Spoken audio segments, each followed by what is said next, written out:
میرے عزیز ویورز السلام علیکم ورحمۃ اللہ وبرکاتہ۔ بہشتی زیور چینل میں آپ کا خیر مقدم۔ یہ تیسرا قسط نکالنے میں مجھے دیر لگ گئی، اس کے لیے معذرت چاہتی ہوں۔ آج تیسرے پارٹ میں ہم بات کریں گے کہ کس طرح ابلیس لعین جنت میں داخل ہو جاتا ہے۔ ایک روز ابلیس لعین نے قصد کیا آدم علیہ السلام کے پاس بہشت میں جانے کا، اور وہ 3 اسم اعظم خدا کے جانتا تھا۔ انہیں پڑھ کر 7 طبق آسمان کے طے کر کے بہشت کے دروازے پر جا پہنچا۔ بہشت کے دروازے محفوظ و مسدود دیکھ کر تصور و خیال کیا کہ کس بہانے سے میں بہشت کے اندر جاؤں۔ اتفاقاً ایک طاؤس یعنی مور بہشت کے کنگرے صوفہ پر بیٹھا ہوا تھا۔ اس نے دیکھا کہ یہ اسم اعظم پڑھتا ہے۔ طاؤس نے پوچھا کہ تو کون ہے؟ اس نے جواب دیا، میں ایک فرشتہ ہوں۔ طاؤس بولا، تم یہاں کیوں بیٹھے ہو؟ شیطان نے کہا، انظر الجنہ، یعنی میں بہشت کو دیکھتا ہوں اور اس کے اندر جانا چاہتا ہوں۔ طاؤس نے کہا، مجھے حکم خدا کا نہیں ہے کہ کسی کو جنت میں لے جاؤں جب تک آدم علیہ السلام بہشت میں ہے۔ شیطان بولا، تو مجھے بہشت میں لے جاؤ تو ایسی دعا تجھے سکھاؤں کہ جو شخص اس دعا کو پڑھے اور عمل کرے تو 3 چیزیں اس کو حاصل ہوگی۔ ایک تو کبھی بوڑھا نہ ہوگا اور نہ مرے گا اور جنت میں ہمیشہ رہے گا۔ ابلیس نے اس دعا کو پڑھا اور پڑھ کر کنگرے سے بہشت کے دروازے پر دونوں آئے، اور طاؤس نے یہ ماجرا سانپ کو سنا دیا۔ اس بات کو سنتے ہی خوف سے دروازے بہشت کے بند کر کے اپنے سر کو باہر نکال کر اس نے پوچھنے لگا کہ تو کون ہے، کہاں سے آیا ہے، یہاں بیٹھا ہوا اسم اعظم پڑھتا ہے؟ وہ بولا، میں ایک فرشتہ ہوں۔ سانپ نے کہا، وہ دعا مجھے بھی دکھاؤ۔ شیطان نے کہا، بشرطے کہ تو مجھے بہشت میں لے جائے۔ سانپ بولا، خدا کا حکم ہے کہ کسی کو بہشت کے اندر نہ لے جاؤ جب تک حضرت آدم علیہ السلام بہشت میں ہے۔ ابلیس نے کہا، میں قدم اپنا بہشت میں نہ رکھوں گا بلکہ تیرے منہ کے اندر رہوں گا، اس سے باہر نہ نکلوں گا۔ تب سانپ نے اپنے منہ کو پھیلا دیا، ابلیس لعین اس کے منہ کے اندر جا گھسا۔ تب اس کو بہشت میں لے گیا اور دروازے بہشت کے بند کر دیے۔ اس کے بعد شیطان نے کہا، مجھ کو اس درخت کے پاس لے جا کہ جس کے کھانے سے اللہ تعالیٰ نے حضرت آدم علیہ السلام کو منع فرمایا ہے۔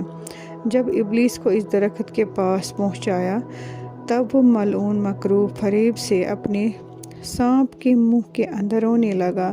جو شخص کے پہلے نفاق سے رویا وہ شیطان لعین تھا، اور اس کی آواز سن کر بہشت کی حوریں سب کے سب جمع ہوئے اور کہنے لگے کہ ہم سب نے یہ آواز سانپ کے منہ سے کبھی نہ سنی تھی۔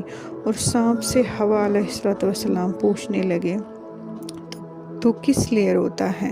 شیطان نے کہا، میں اس لیے روتا ہوں کہ اللہ تعالیٰ نے تم کو بہشت سے نکالنے کے لیے کہا ہے کہ اگر اس درخت کا میوہ کھاؤ گے تو پھر اس جنت سے وہ آپ کو نکال دے گا، مگر جو شخص اس درخت کے میوے کھائے گا وہ بہشت میں رہے گا، نکالا نہیں جائے گا۔ اور کہا شیطان نے، اے آدم علیہ السلام، میں بتاؤں تجھے درخت کے جس سے زندگی جاوید ملے اور بادشاہی پرانی نہ ہو؟ اور بولا، قسم خدا کی میں سچ کہتا ہوں، تمہاری بدی نہیں چاہتا ہوں بلکہ نصیحت کرتا ہوں۔ شیطان نے ان کے پاس قسم کھائی کہ میں تمہارا دوست ہوں، پھر کھینچ لیا اس کو فریب سے۔ پہلے جس نے جھوٹی قسم کھائی وہ ابلیس لعین تھا۔ حوا علیہ السلام نے اس کے قسم کھانے سے یقین کیا کہ یہ سچ کہتا ہے، تب اس سے فریب کھا کر اس درخت پر ہاتھ بڑھا کر 3 دانے گندم کے لے لیے۔ ایک تو آپ نے کھایا اور 2 دانے آدم علیہ السلام کے لیے لائے۔ معاذ رضی اللہ تعالیٰ عنہ نے اپنی تفسیر میں کہا ہے کہ جب حوا علیہ السلام نے گندم خوشے سے توڑ لیے، خوشے کی جگہ سرخ ہوئی اور ایک قطرہ خون اس سے ٹپکا۔ تب اللہ تعالیٰ نے اپنی قسم کھا کر فرمایا کہ تمہاری بیٹیوں کو قیامت تک ہر مہینے میں 1 مرتبہ خون سے آلودہ کروں گا اور اپنے درخت کا تجھ سے تیری بیٹیوں سے اس کا بدلہ لوں گا۔ بس آدم علیہ السلام بہشت میں جب تخت پر جا بیٹھے، گندم خود نجود نزدیک ان کے آ گیا۔ اس کی خوشبو آدم علیہ السلام کو معلوم ہوئی۔ تب حضرت نے تخت سے کہا کہ تو یہاں سے مجھے دور لے جا کے رکھ، اس کے کھانے سے مجھے اللہ تعالیٰ نے منع فرمایا ہے۔ تب تخت نے ان کو 12,000 سال کی راہ میں وہاں سے لے جا کر رکھا۔ جب وہ تخت سے نیچے اترے تو وہاں پھر گندم جا موجود ہوا۔ غرض جہاں بھی آدم علیہ السلام جاتے تھے وہاں گندم بھی جا پہنچ جاتا تھا۔ اسی طرح تخت نے ان کو ہزاروں برس کی راہ میں لے جا کے رکھا، پھر وہاں بھی گندم جا پہنچا۔ اس کے بعد گندم نے کہنے لگا، اے آدم علیہ السلام، جو اللہ تعالیٰ نے مقدر کیا ہے سو پہنچے گا اگر تم لاکھوں برس کی راہ میں جاؤ گے۔ حوا علیہ السلام اور آدم علیہ السلام کے لیے وہ 2 دانے گندم کے لے گئے۔ وہ بولے، یہ کیا چیز ہے؟ یہ حضرت حوا علیہ السلام آدم علیہ السلام کے پاس لے جاتی ہیں۔ حوا نے کہا، یہ پھل ہے اس درخت کا کہ جس کے کھانے سے ہمیں اللہ نے منع فرمایا تھا، اس سے میں نے 1 دانہ کھایا اور 2 دانے تمہارے لیے لائی ہوں۔ آدم علیہ السلام نے کہا، اس میں کیا لذت ہے؟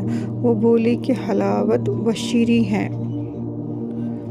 حضرت علیہ السلام نے فرمایا، میں نہیں کھاؤں گا کہ اللہ تعالیٰ نے مجھ کو عہد ان کے ساتھ میں نے کیا ہے کہ اس درخت سے میوے نہ کھاؤں گا میں۔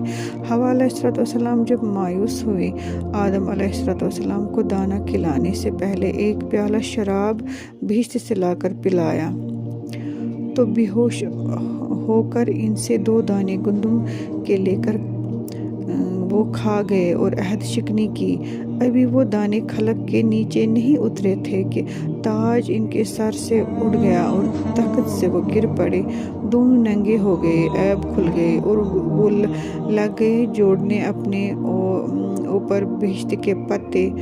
جس درخت کے پاس پتے لے لیے جاتے تھے وہ نہ دیتا تھا۔ جب درخت انجیر کے پاس دونوں گئے تو اس نے سر جھکا دیا اور کہا کہ تم لو پتے مجھ سے اور ستر کو ڈھانکو۔ آخر اس سے لے کر ڈھانکا اور درخت عود یعنی اگروڈ ٹری سے بھی لیا، ستر اپنا چھپایا۔ اس کے بعد جناب باری تعالیٰ سے آواز آئی، اے انجیر کے درخت، تو نے اس کے ساتھ سلوک کیا۔ میں نے تجھ سے خرابی و خستگی دور کر کے یہ لذت دی کہ اگر 70 دفعہ تجھے کوئی چبائے وہ نئی لذت تجھ سے اٹھاوے۔ اور درخت عود پر خطاب ہوا، اے عود، سب کے میں نے تجھے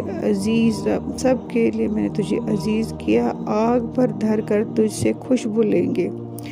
اس کے بعد بہشت کے لوگ آواز دینے لگے کہ آدم علیہ السلام، حوا علیہ السلام دونوں خدا کی درگاہ میں عاصی ہوئے اور دیوانوں کی طرح بہشت میں بھٹکتے پھرتے ہیں۔ اللہ تعالیٰ کی درگاہ سے 3 بار ان کو پکار ہوئی، جواب میں اس کا کچھ نہ دیا۔ تب جبریل امین علیہ السلام ان کے پاس آئے اور بولے، اے آدم علیہ السلام، تجھے تیرا رب بلاتا ہے۔ تب آدم علیہ السلام نے کہا، لبیک یا رب، ہم تجھ سے شرمندہ ہیں۔